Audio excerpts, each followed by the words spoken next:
Dios les bendiga, hermanos, que tengan hoy un buen día, que el Señor les respalde y les ayude en todo.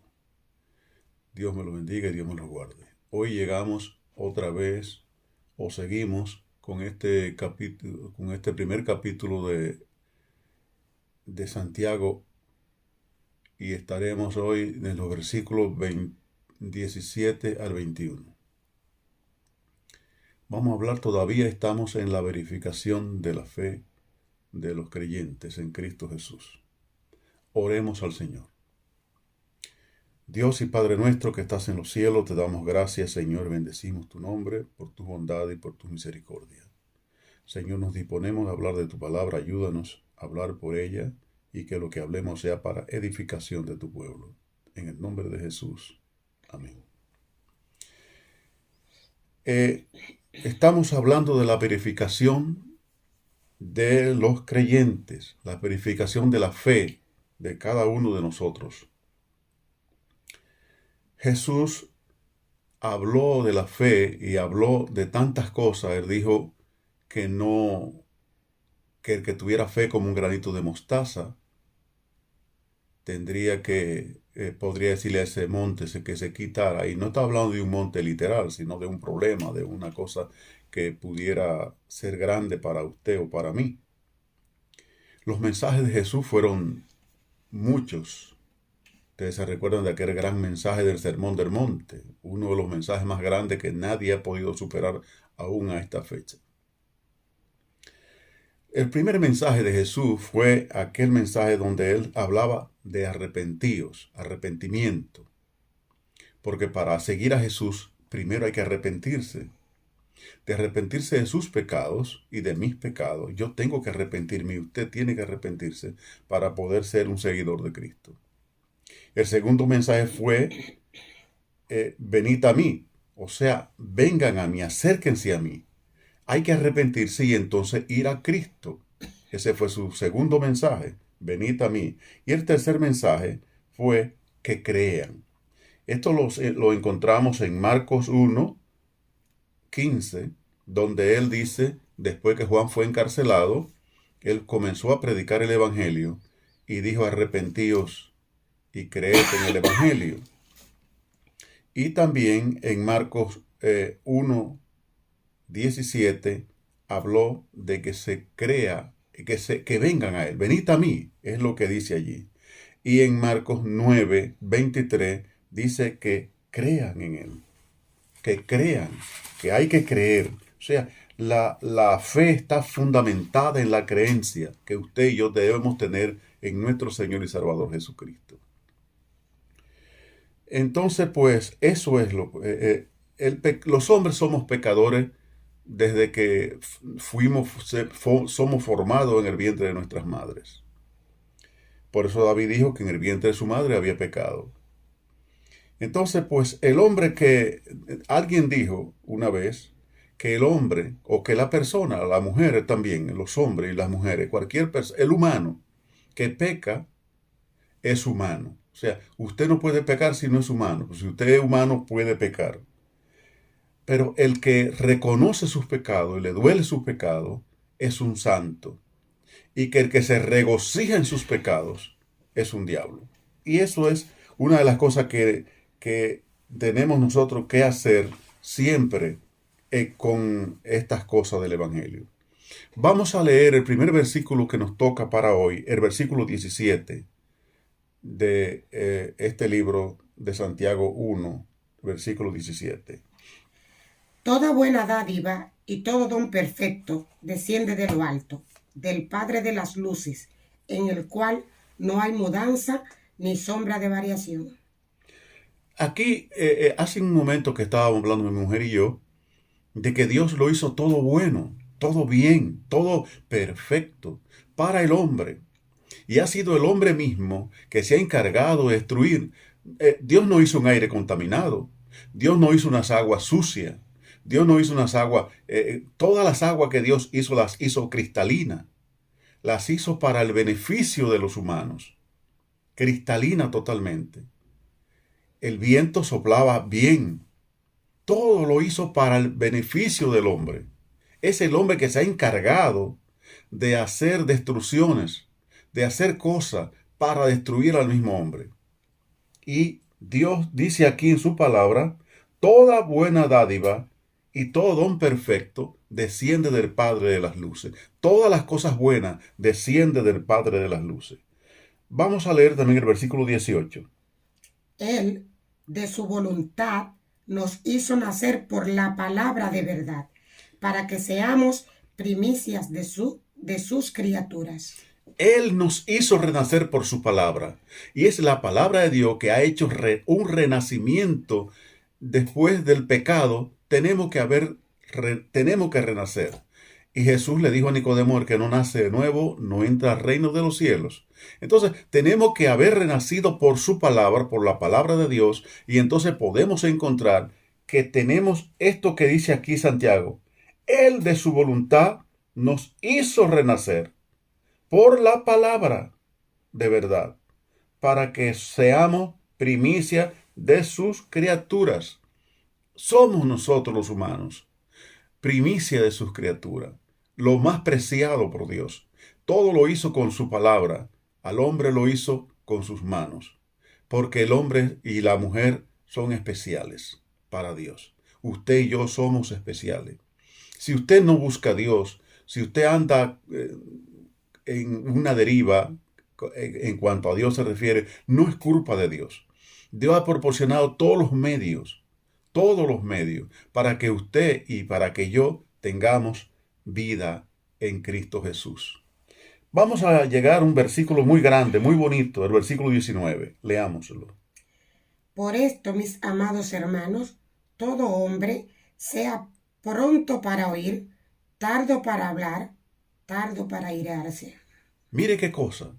Todo hombre tiene que ser presto para oír. O sea, tener, digamos, en cuanto a Dios se refiere, el oído tumbado, como se dice vulgarmente. Atento a la palabra de Dios. Presto para oír. Dispuesto a oír. Buscando la forma de oír la palabra de Dios. Pero entonces lo otro es que debe ser tardo para airarse y tardo para hablar. Esas son cosas que tenemos que nosotros pensar que hay que tener una tardanza para eso. Hay gente que muy pronto se airan y hablan voluntariamente, a veces cosas innecesarias. Yo digo que la mentira, que todo el mundo sabe que es un pecado, hay gente que la habla por gusto, porque como que se sienten felices hablando mentira. Entonces, todo eso usted tiene que pensarlo. Por tanto, hermanos míos, todo hombre sea pronto para oír, tardo para hablar, tardo para airarse. En el versículo 20 es cuando ya llega todo para mí. Dice, leamos el 20. Porque la ira del hombre no obra la justicia de Dios. En la ira del hombre o en la ira de la mujer no obra la justicia de Dios. Si usted quiere obrar justicia, si usted quiere hacer justicia con el hombre, no se ande airando por todo o por cualquier cosa. Acuérdese de la palabra de Dios. El hombre debe tardarse para hablar, tardarse para airarse. Porque en la ira del hombre, en la ira de la mujer y del hombre, no obra la justicia de Dios. Mucha gente, mire, yo vi un abuelo, supe de un abuelo en Peñón de Barahona, que un nietecito suyo le hizo algo, no sé qué, y él lo estrelló contra una mata un árbol de coco, como decimos en Santo Domingo, una mata de coco. El niño, imagínense, murió en el acto. Eso lo hizo la ira. Esa ira, ese ímpetu, que no lo puede. No, sea todo hombre lento para airarse. Piénselo primero. En Santo Domingo tenía un anuncio por televisión que decía, cuenta hasta 10, cuenta hasta 10. Y yo diría, cuenta hasta 100. pero no nos airemos por cualquier cosa, porque en la ira no está la justicia de Dios.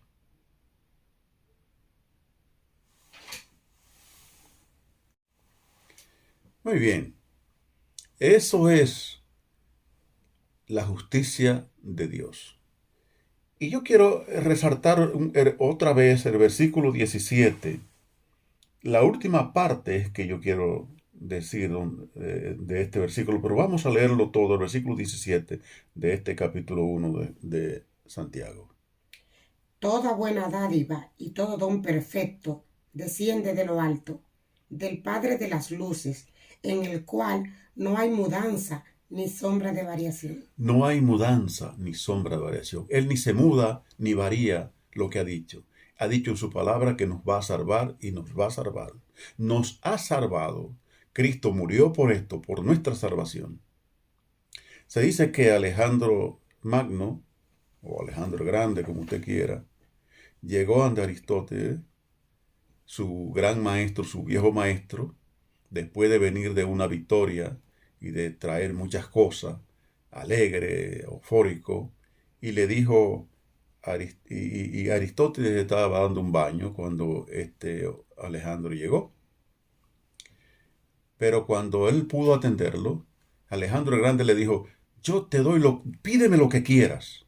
Dime qué quiere que te dé, que te lo voy a dar sin problema. Bueno, estaba muy alegre el hombre. Y Aristóteles le contestó, quiero que te quite de mi luz. ¿Por qué? Porque Alejandro el Grande estaba parado en la puerta por donde entraba la luz del día. Y era lo único que él quería. Ahora, ¿qué quiero decir con esto? A veces nosotros lo que hacemos es sombra en vez de ser luz. Cristo dijo, yo soy la luz. Y también dijo a que nosotros teníamos que ser luz. Entonces nosotros a veces nos convertimos en la iglesia, en sombra, en vez de ser luces. Qué triste. Dios dice en su palabra que seamos luz. ¿Usted es luz? Si usted es luz, entonces yo le felicito de verdad, con todo mi corazón. Si yo soy luz, debo felicitarme a mí mismo. Porque no tenemos que hacer sombra. No hay sombra en Dios. Dice la última parte de este versículo 17, dice, donde no hay mudanza ni sombra de variación. Dios ni se muda, ni tampoco varía. No hay sombra, no hay asomo de nada. Él lo hace todo. Él es perfecto.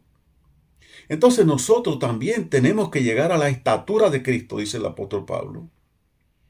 A un extremo perfecto, a la estatura de Jesucristo. Usted y yo debemos trabajar para eso. Claro, para eso necesitamos trabajarlo, necesitamos hacerlo, buscar la forma, pedir a Dios, orar a Dios, pedir a Dios con todo nuestro corazón que Dios nos ayude a ser perfecto. Usted diría, pero nadie es perfecto. Bueno, nada es perfecto. En la tierra no hay cosas perfectas, pero sí muy buenas. Por ejemplo, cuando usted compra un carro o un coche nuevo, usted lo ve perfecto porque está totalmente perfecto. Todo está perfecto. Todo está a las mil maravillas en su vehículo. Pero eso no quiere decir que sea perfecto el vehículo. Y cuando usted va a hablar de su vehículo, usted dice, este carro mío, este coche, este vehículo es un vehículo que está perfecto. Pero no es perfecto el carro. Es perfecto el tiempo que tiene. Entonces, nosotros podemos decir que por eso es que somos nueva criatura en Cristo. Somos perfectos. Somos perfectos en el sentido de la búsqueda a Dios, de que Dios es perfecto y Él nos ayuda con nuestras debilidades. Y podemos decir claramente, yo estoy en ti para que tú me ayudes a ser perfecto. La gente es muy dada a decir, y la Biblia dice que no hay nadie perfecto. Y eso lo sabemos. Pero está hablando de una perfección, de una madurez en Cristo. De una madurez en el Señor. De una madurez en la vida. Cuando se nace, cuando un niño nace y comienza a crecer, no es perfecto. Y ni sabe nada. Y va a hacer cosas y hace muchísimas cosas. Sin embargo, el niño va aprendiendo y porque va madurando. A medida que pasan los años, aunque hay gente yo conozco gente que no maduran nunca. Pero, pero en su mayoría de los casos, la gente a medida de que va creciendo, va madurando. Y su vida es otra cuando madura. Vamos a leer el último versículo de esta sesión, el versículo 21. Por lo cual, desechando toda inmundicia y abundancia de malicia, recibid con mansedumbre la palabra implantada, la cual puede salvar vuestras almas. Qué bonito versículo. Qué bonito. Y cómo termina este versículo. Implantando la cual puede salvar vuestras almas.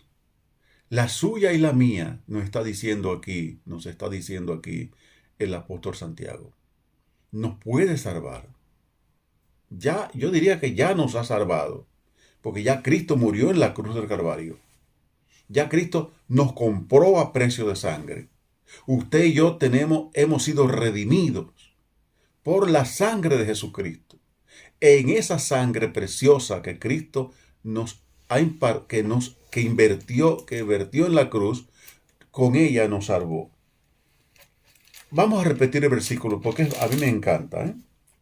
Por la cual, desechando toda inmundicia y abundancia de malicia, recibid con mansedumbre la palabra implantada. Yo quiero que lo leamos más despacio, por favor. Vamos a ver. Por tanto, desechando toda inmundicia. Oiga, lo primero que tenemos que hacer es desechar la inmundicia que está en el mundo. La inmundicia, hablábamos en el programa pasado, de que la inmundicia nos lleva a la lascivia y la lascivia nos lleva al pecado y el pecado nos lleva a la muerte. Hablábamos de eso. Aquí nos está hablando, desechando toda la inmundicia y abundancia de malicia. O sea, ¿cuántas malicias tenemos? Tiene usted y tengo yo.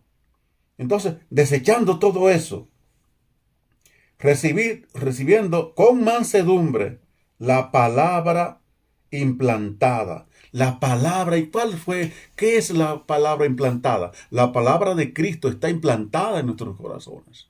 Si usted y yo no hacemos la voluntad de Dios, no es porque Él no nos ha enseñado. Él se ocupó. Mire, en ese sermón del monte, usted puede encontrar cuántas cosas. Cuántas cosas. Por eso es que este libro se ha comparado con el sermón del monte y con el libro de los proverbios. Porque allí está toda la enseñanza que Cristo pudo dar en un sermón enorme, bonito. No como esos sermones que hacen ahora. Ahora yo conozco gente que dura 2 horas predicando y no dice nada. Jesucristo dijo mucho en ese sermón del monte. Enseñó muchas cosas en ese sermón del monte. Y por eso la literatura lo ha recogido como lo más grande que se ha hecho sobre la tierra. El sermón del monte. Y todo el mundo tiene que recurrir al sermón del monte. Porque ahí está todo. Entonces, esa palabra que está implantada por Dios, está enseñada por Dios, puede salvar nuestras almas. Vamos a decirlo así, nuestras almas. La suya y la mía. Puede salvarla. A la medida de nuestra fe, a la medida de nuestro don, a la medida de nuestra búsqueda. Si buscamos, Dios nos va a ayudar. Búsquele y le hallarás. Siempre que le busque, Él está atento para oír su clamor, su plegaria. Que Dios me los bendiga, mis hermanos. Dios me los guarde. Y recuerden activar la campanita y suscribirse en esta plataforma pequeña donde solamente hablamos de nuestro Salvador, Jesucristo. Eso es para lo que hemos venido aquí y por lo que estamos aquí. Dios me los bendiga y Dios me los guarde y hasta la próxima semana.